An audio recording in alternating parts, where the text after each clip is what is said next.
உடம்புல உயிர் தங்கி இருக்க வரைக்கும் வேணா எல்லாரும் நான் இருக்கிறேன், நீ இருக்கிற, நான் இருக்க, நீ இருக்க சும்மா பேருக்கு சொல்லுவாங்க. கூட்டு பாருங்க, ஒரு ஆள் வரமாட்டான்.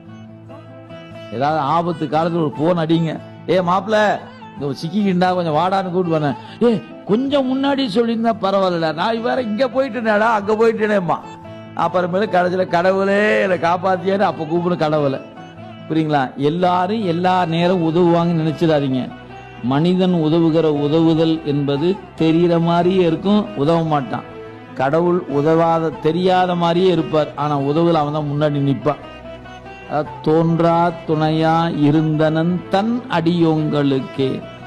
நீங்க நன்றாக இருக்கிற காலத்தில் அவனை நல்லா நினைச்சிட்டு இருந்தீங்கன்னா நமக்கு எந்த நேரத்துல உதவி தேவையோ அந்த நேரம் வந்து உதவிக்கு வந்துடுவான். ஏன் யாரோ ஒரு அனுப்பிச்சிடுவான், இப்போ என்னுடைய அன்பன் துன்பத்துக்கு போய் உதவி பண்ணு போன்னு அனுப்பிச்சிடுவான். நீங்க வேண்டான்னா கூட அவர் விட மாட்டாருங்க. செஞ்சுட்டு தான் போவேன் அப்படின்னு வந்து நின்னுக்குவார்.